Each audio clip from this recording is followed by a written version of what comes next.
Dian? Oke. Assalamualaikum warahmatullahi wabarakatuh. Om Swastiastu, salam sejahtera untuk kita semua, Bapak dan Ibu, salam sehat. Kita harus healthy, happy, dan harmoni. Halo? Boleh lanjutin? Boleh? Jadi kita, dasar kita dan jadi dosen itu jadi siapapun harus 3H. Jadi healthy, happy, dan harmoni. Itulah bisa membuat kita. Jadi sehari 5 kali sholat. Kalau sholat jangan pernah terlambat. Jika ingin menulis buku cepat, harus jangan ditunda dan penuh semangat. Itu saya rasa. Iya kan? Pada ibu sekalian, saya akan awali dengan bahwa menulis buku itu sebenarnya Bapak Ibu itu kata kuncinya adalah ada kemauan. Pertama itu adalah ada kemauan. Kalau if there is will, there is way. Di mana ada kemauan, di sana ada jalan. Kalau Bapak Ibu tidak ada kemauan, apalagi senang menunda-nunda, pasti tidak akan pernah jadi. Prinsipnya adalah kemauan.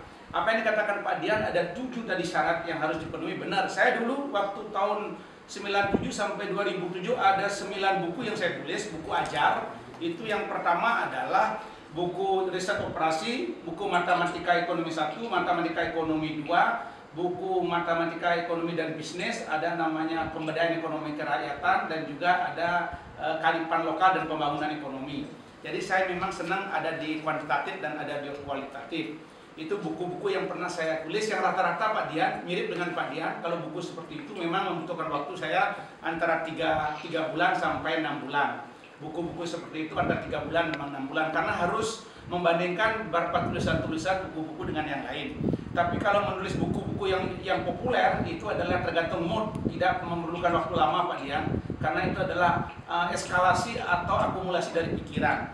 Jadi kasih awal lagi, kalau mau pasti bisa. Ketika tidak ada kemauan, seringan apapun pekerjaan akan dapat selesai. Kuncinya adalah kemauan. Yang kedua adalah jangan pernah takut memulai.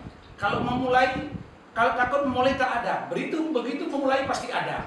Persoalannya adalah apakah berkualitas atau apakah kuantitas atau kualitas. Bapak tidak ada orang pertama langsung berkualitas, Pak. Ada namanya learning curve theory, kurva belajar. Semakin sering kita melakukan pekerjaan itu, pasti kita semakin pintar. Bapak kalau membuat layang-layang semakin sering, dulunya 5 hari perlu, berikutnya bisa 3 hari. Bikin baju juga Bapak begitu. Jadi namanya learning curve theory. Jadi harus jangan takut mulai. Rajin-rajinlah mulai. Orientasinya pertama adalah kuantitas. Jangan belum apa-apa sudah kualitas. Bapak nanti jadi penakut, karena penakut akhirnya tidak pernah berbuat apa-apa. Lalu yang kedua adalah tidak ada yang sempurna. Yang sempurna Allah, yang sempurna Tuhan. Bapak kalau bermimpi jadi nulis sempurna tidak akan pernah dapat. Jangan berpikir sempurna. Bikinlah apa yang Bapak bisa. Kalau nanti ada yang mencaci maki tidak apa-apa, karena Bapak menguntungkan orang yang mencaci maki. Karena dari kelemahan Bapak, tulisan Bapak lemah, orang bisa menulis buku lagi. Terpenting jangan Bapak terlalu banyak menyalahkan orang. Kalau Bapak banyak menyalahkan orang, berarti investasi kesalahan yang Bapak perbanyak, investasi kebenaran tidak ada.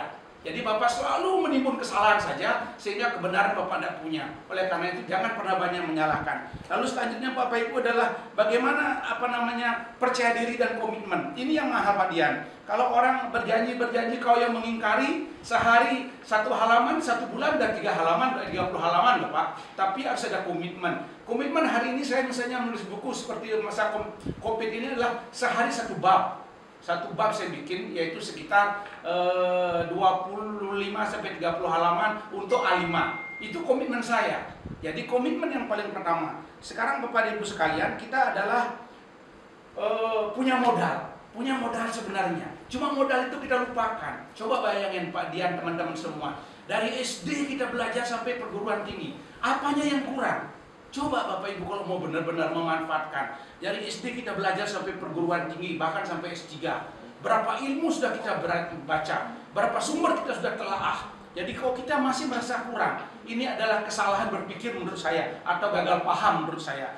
Lalu sekarang bagaimana kita diskusi, workshop, bertemu di mana-mana, baik di pos-kamling maupun di pertemuan-pertemuan ilmiah. Tapi mengapa tidak ada mengental? Semestinya harus ada mengental. Tinggal pengental itu kita kembangkan menjadi modal dasar. Lalu Bapak Ibu sekalian adalah melihat. Bapak Ibu kan sering melihat alam, melihat fenomena, melihat peristiwa sosial, ekonomi dan lain sebagainya. Kenapa Bapak Ibu tidak jadi ekspresikan untuk sebuah karya? Tinggal sekarang mengekspresikan saja. Nanti kalau ragu cari sumbernya yang lain untuk memperkuat. Mau tidak lagi ke sana. Lalu Bapak Ibu harus ada kepekaan sosial. Kalau Bapak Ibu tidak punya kepekaan, barangkali memang tidak bisa. Harus sensitivitas. Sensitivitas adalah juga modal menulis. Dan yang paling terpenting adalah latihan. Seperti tadi yang saya katakan namanya learning curve. Sebenarnya Bapak dan Ibu, kita itu menulis tujuannya apa? Menulis buku ilmiah, menulis buku populer, menulis karya ilmiah, atau karya ilmiah populer. Kalau menulis buku populer, jangan terlalu banyak ambil rujukan Bapak Ibu. Kalau nanti Bapak Ibu menulis buku populer, terlalu banyak rujukan, nanti namanya disebut Bapak Ibu adalah ganti judul saja. Terlalu banyak rujukan-rujukan yang Bapak Ibu bikin dari pendapat orang, ada sampai misalnya 100 halaman. Bapak merujuk sampai 60 halaman Bapak rujuk pendapat orang. Hanya 40 pendapat orang. Itu artinya Bapak sama dengan mengganti judul dari buku orang saja. Tetapi kalau penelitian, kalau riset, kalau buku ajar, kalau penelitian ilmiah, memang kita perlukan rujukan. Kita perlukan sumber-sumber dari jurnal, dari bermacam-macam. Itu bukan untuk apa? Untuk mencari pendamping sejauh mana pikiran kita, sejauh mana hipotesis kita akan bisa kita jawab, sejauh mana narasi kita benar, sejauh mana kedalaman kajian kita dengan membandingkan yang lain. Yang paling terpenting lagi, kalau kita merujuk tulisan orang itu, agar jangan kita adalah pendapat orang kita akui, agar tahu kita perbedaannya, di mana perbedaan pendapat kita, di mana perbedaan pendapat orang lain, sehingga kita menjadi aspek yang paling penting adalah kejujuran. Jadi jujur jadi penulis. Bapak dan Ibu sekalian, bahwa sesungguhnya adalah menulis itu kan butuh kerangka lebih awal. Kalau Bapak Ibu tidak punya kerangka, sama dengan berjalan. Kalau berjalan tidak punya arah, Bapak Ibu pasti bingung. Maka bikinlah dulu kerangka berpikir dulu. Namanya alur berpikir. Dengan cara-cara apa? Dengan cara-cara yang masif dan sistematis, terstruktur, ikuti gaya politik. Jangan nanti kita membuat sesuatu tidak ada arahnya. Bapak Ibu kan bisa lari kemana-mana, sehingga membuat satu kalimat pun berjam-jam Bapak Ibu, karena tidak ada arahan dan konsentrasi. Lalu bagaimana Bapak Ibu harus membuat kalimat yang singkat, kalimat yang sederhana. Jangan membuat kalimat yang muter-muter seperti obat nyamuk. Nanti begitu masuk ke alinea 2, Bapak Ibu bingung. Karena Bapak Ibu sendiri membaca kalimat dan alinea Bapak Ibu yang pertama tidak ngerti. Karena terlalu banyak muter-muter seperti obat nyamuk. Bikinlah sesuatu yang simpel, sehingga kita mudah menghubungkan dengan kalimat atau alinea berikutnya. Itu menjadi kata kunci. Gunakan bahasa yang sederhana. Jangan sok-sok ilmiah, lalu bahasanya yang tinggi-tinggi, yang sehingga juga orang tidak ngerti membacanya. Takut saya juga Bapak membaca untuk kedua kalinya tidak ngerti juga apa yang Bapak tulis, karena Bapak terlalu berimprovisasi terlalu tinggi di luar batas-batas kewajaran. Carilah batas-batas yang wajar. Wajar itu enak Pak, tidak perlu yang macam-macam. Lalu yang adalah manajemen waktu. Waktu harus digunakan dengan sebaik-baiknya. Ketika ada nafsu, nulis. Ketika ada nafsu, nulis. Ketika ada nafsu, nulis. Di kamar mandi sedang pegang HP, ada nafsu, nulis. Di mana-mana aja, anywhere, any place, don't worry, be happy. Jangan Bapak gunakan dan sia-siakan waktu itu. Barang siapa menunda-nunda waktu, berarti dia gagal dalam hidupnya. Di mana saja, everywhere, every time, Bapak harus menulis. Lalu jangan tergantung sama orang lain kalau dalam hal menulis buku. Mari kita berdayakan diri kita sesuai hidup kemampuan. Kalau seandainya menulis buku yang sifatnya populer, kalau menulis buku ajar, mari kita bandingkan. Lalu Bapak dan Ibu sekalian, saya pikirkan lagi bahwa kalau Bapak Ibu misalnya katakanlah menulis sebuah karya ilmiah, tentu Bapak Ibu yang pertama seperti Pak Dian katakan adalah kejujuran. Jujuran nomor 1, tidak boleh tidak jujur. Kita salah boleh Pak Dian, salah boleh karena tidak disengaja. Kalau bohong itu pasti disengaja. Yang tidak disenangi dalam dunia intelektual itu adalah kebohongan. Salah boleh, tidak ada masalah. Lalu adalah objektif. Kita harus objektif.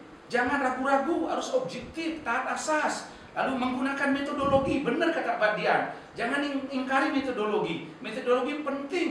Kita jangan mengkhianati metodologi, karena metodologi cara teknik pendekatan adalah untuk mencapai tujuan. Tanpa ada cara, tanpa ada teknik, tanpa ada metode, tidak bisa mencapai tujuan.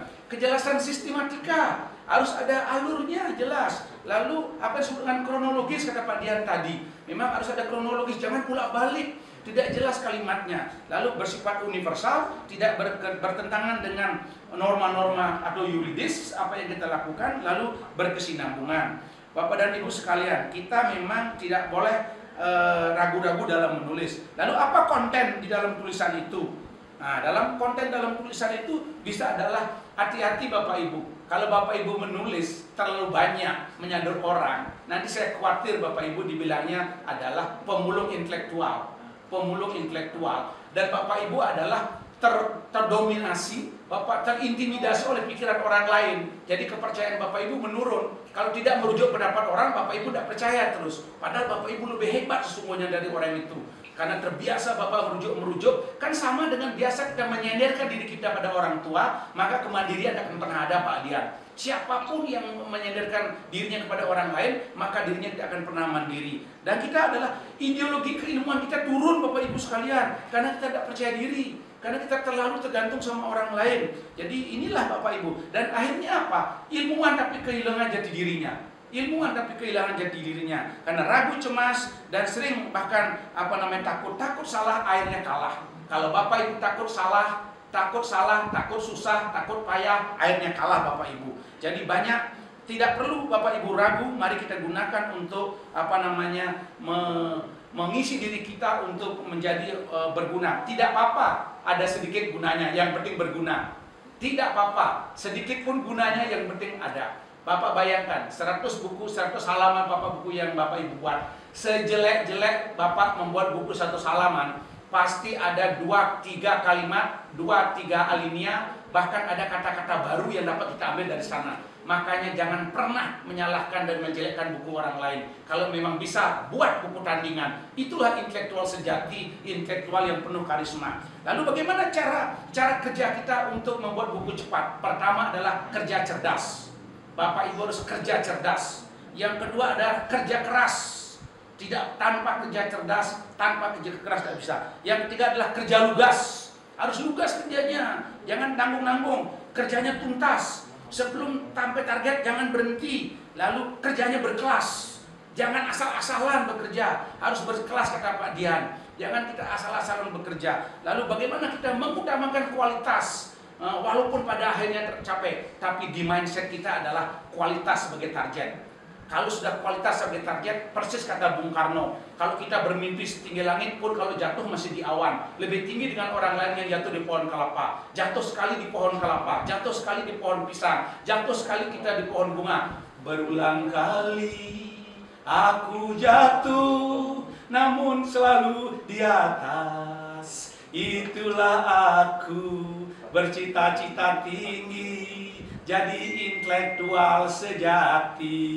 Saya rasa gitu Bapak Ibu ya kan. Saya lanjutkan. Sekarang bagaimana dasar kita membangun atmosfer supaya enak suasananya, supaya tidak kita boring, tidak jenuh, tidak bosan. Makanya saya tunjukkan dengan namanya 6E. Bapak Ibu menulis buku cepat, menulis buku enak dengan 6E. Yang pertama adalah bangun suasana enjoyment. Dengan senang kita tidak terasa capek. Yang kedua harus enthusiasm, harus ada namanya semangat. Lalu ada emotion. Ya Bapak Ibu harus penuh dengan emosi. Harus ada efisien, efektif, dan endurance, daya tahan.